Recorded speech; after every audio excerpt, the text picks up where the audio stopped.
اقرأ أخيا ورتل القرآن اصبح بصوتك اسمع الأكوان اقرأ كلام الله داوي نفوسنا لنحس في أعماقنا الإيمان من فؤاد كالحجارة قسوة.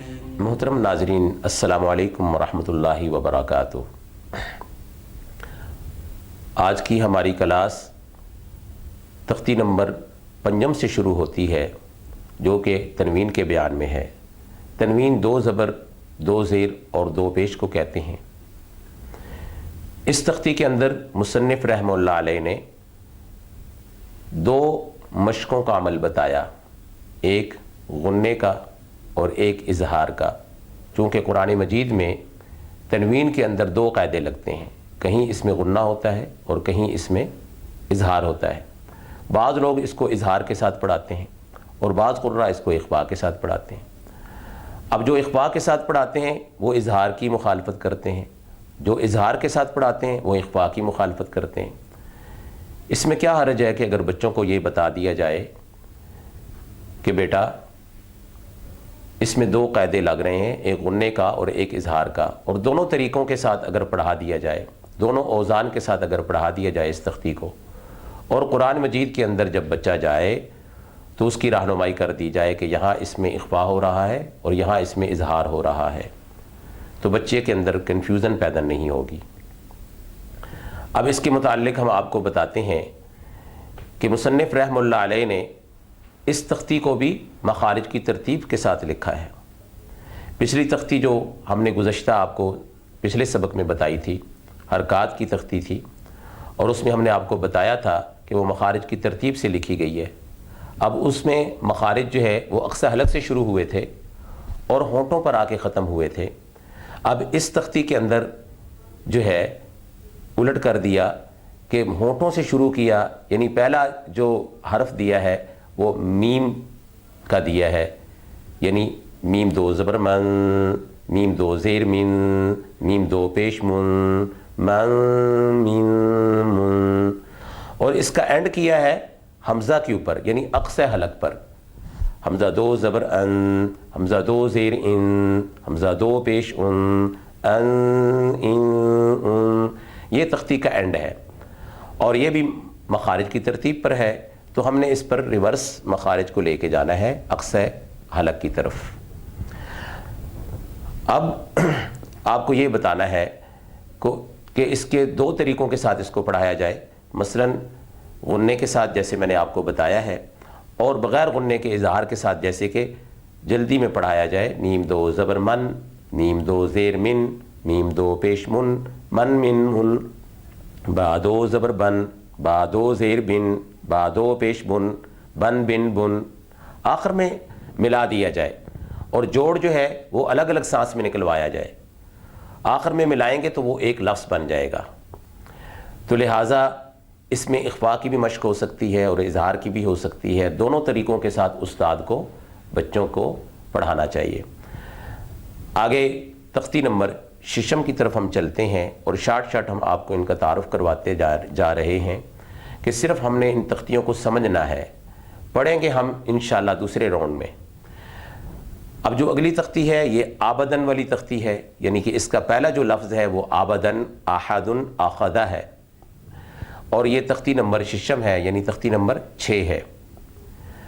اب ہم اس کو دیکھتے ہیں، تو یہ جو پچھلی 2 تختیاں ہم نے پڑھی ہیں یا دیکھی ہیں، جس میں حرکات والی تختی ہے، جس میں تنوین والی تختی ہے، انہی 2 کی اس میں مشق ہے، یعنی ان 2 تختیوں سے مل کر یہ تختی بنی ہے۔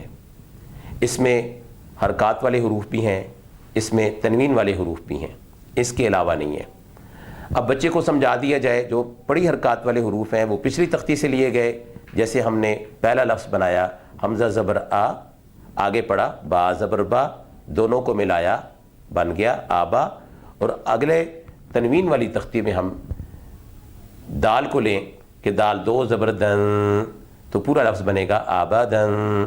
جب ہم اس کو وقف کریں گے تو وقف میں یہ پڑھا جائے گا آبادا، چونکہ جو زبر کی تنوین ہوتی ہے وہ وقف میں الف کے ساتھ بدل جاتی ہے، جبکہ زیر کی تنوین اور پیش کی تنوین جو ہے وہ ساکن ہو جاتی ہے. اسی طرح آگے لفظ ہے حمزہ زبر آ، ہا زبر ہا، ان دونوں کو پچھلی تختی سے لیا گیا. دال دو پیش دوں، اس کو تنوین والی تختی سے لیا گیا، دونوں کو ملایا احدن بن گیا، حالت وقف کیا، دال ساکن ہوا، احد بن گیا. آگے ہم نے پڑھا پچھلی تختی سے تینوں حروف کو لیا گیا، چونکہ یہ سنگل حرکات کے ساتھ ہیں، جیسے حمزہ زبر آ، خا زبر خا، آخا، دال زبر دا، آخذ، حالات وقف آخذ. اب ناظرین یہ چیز سمجھ لیں کہ تنوین جہاں بھی آئے گی لفظ کے آخری حرف پہ آئے گی، چاہے وہ دو زبر ہوں، دو زیر ہوں، دو پیش ہوں، وہ لفظ کے آخری حرف پہ آئے گی، شروع والے حرف پہ یا درمیان والے حرف پہ نہیں آئے گی. جبکہ حرکات ہر جگہ آ سکتی ہیں، لفظ کے شروع والے حرف پہ بھی آ سکتی ہیں، لفظ کے درمیان والے حرف پہ بھی آ سکتی ہیں، اور لفظ کے آخر والے حرف پہ بھی آ سکتی ہیں. حرکات ہر جگہ استعمال ہو سکتی ہے، لیکن تنوین جہاں بھی آئے گی لفظ کے آخری حرف پہ ہی آئے گی، شروع والے یا درمیان والے پہ نہیں آئے گی. اس کے بعد ہم آگے والی تختی کی طرف چلتے ہیں. یہ تختی نمبر ہفتم ہے، یعنی تختی نمبر 7 ہے، اور اس تختی کے اندر مصنف رحمہ اللہ علیہ نے کھڑی حرکات کی مشق دی ہے. کھڑا زبر الف مدہ کی جگہ ہوتا ہے، کھڑا زیر یا مدہ کی جگہ ہوتا ہے، الٹا پیش واو مدہ کی جگہ ہوتا ہے. جیسے ہم حروف مدہ کو لمبا کر کے پڑھتے ہیں، ایسے ہی کھڑی حرکات کو بھی ہم نے لمبا کر کے پڑھنا ہوتا ہے. وزن میں یہ دونوں سیم ہیں، دونوں برابر ہیں، یعنی کھڑی حرکات حروف مدہ یہ ایک جیسے پڑھے جاتے ہیں وزن کے اوزان کے اعتبار سے، چونکہ کھڑی حرکات حروف مدہ کے قائم مقام ہے. اس وجہ سے یہ کھڑی حرکات حروف مدہ کے ہی طرح پڑھی جائیں گی، جیسے حروف مدہ پڑھے جاتے ہیں اسی طرح پڑھی جائیں گی. لیکن کھڑی حرکات اور حروف مدہ میں صرف شکلوں کا فرق ہے کہ یہاں سمپل کھڑی حرکات ہیں اور حروف مدہ کے اندر حروف دیے گئے ہیں. اب ان کو ایک ایک الف کی مقدار لمبا کر کے پڑھا جاتا ہے، جیسے با کھڑا زبر با، با کھڑا زیر بی، با الٹا پیش بو، با بی بو، ایک ایک الف کی مقدار ان لمبا کیا جائے گا. ایسے ہی حروف مدہ کو جیسے پڑھیں گے با الف زبر با، با وا پیش بو، با یا زیر بی، با بو بی، یعنی کہ ادائیگی میں کوئی فرق نہیں ہے. اب اس میں ایک چیز کا خیال رکھنا ہے کہ میم اور نون کو مدہ کی حرکتوں کے ساتھ خصوصاً غنہ ہونے سے بچانا ہے کہ آواز عموماً ان کی ناک میں چلی جاتی ہے، یہ نہیں ہونا چاہیے. اب ایک نئی چیز جو آپ کو ہم نے سمجھانی ہے وہ یہ کہ جیسے پہلی تختی کے 29 حروف ہیں، ایسے ان حروف کی 9 حرکات ہیں. پیچھے جو ہم نے پڑھی ہیں 3 حرکات بڑی حرکات اور 3 تنوین جو 2 زبر 2 زیر 2 پیش کے ساتھ پڑھی ہیں، 6 اور 3 یہ کھڑی حرکات جو کھڑا زبر کھڑا زیر اور الٹے پیش کے ساتھ ہم نے پڑھی ہیں. ان 9 کو حرکات حروف کہتے ہیں. پہلی تختی کے 9 حروف، پہلے تختی کے 29 حروف اور یہ 9 حرکات حروف، اور آگے چل کر 4 علامات حروف ہم پڑھیں گے اگلی تختیوں میں، جس میں شد، جزم، چھوٹا مد اور بڑا مد شامل ہیں. تو پہلی تختی کے 29 حروف، ان 9 حرکات حروف اور 4 علامات حروف سے مل کر پورا قرآن مجید بنا ہے. ان سے باہر نہ کوئی حرف لیا گیا، نہ کوئی حرکت لی گئی اور نہ ہی کوئی علامت لی گئی ہے. اب یہ تختی اسی طریقے سے ہم نے سمجھنی ہے، اور اس کے بعد ہم اگلی تختی شروع کریں گے. تختی نمبر 8 مد و لین، یعنی تختی نمبر 8 ہے، حروف مدہ اور حروف لین پر مشتمل ہے.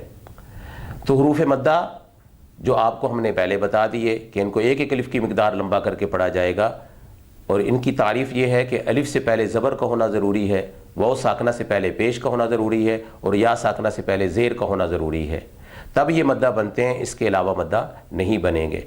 ان کو ایک ایک الف کی مقدار لمبا کریں گے، جیسے با الف زبر با، با وا پیش بو، با یا زیر بی، بابو بی۔ ایسے ہی ان کے ساتھ آگے حروف لین کی تختی بھی دی گئی ہے، اور ایک تختی کے اندر دونوں حروف شامل ہیں، حروف مدہ اور حروف لین۔ اب یہاں سے ہم دیکھتے ہیں کہ حروف لین جو ہے وہ پڑھے جائیں گے تا وا زبر تو، تا یا زبر تئی، تو تئی، تا وا زبر ثو، تا یا زبر ثئی، ثو ثئی۔ حروف مدہ اور حروف لین کے پڑھنے میں دو چیزوں کا فرق ہے، ایک یہ کہ حروف مدہ کو لمبا کر کے پڑھیں گے اور حروف مدہ کو ذرا سختی کے ساتھ پڑھیں گے، جبکہ ان کے مقابلے میں حروف لین کو شارٹ پڑھیں گے اور حروف لین کو ذرا نرمی کے ساتھ پڑھا جائے گا۔ اب ان میں شکلوں میں کوئی فرق نہیں ہے، صرف حرکات کا فرق ہے۔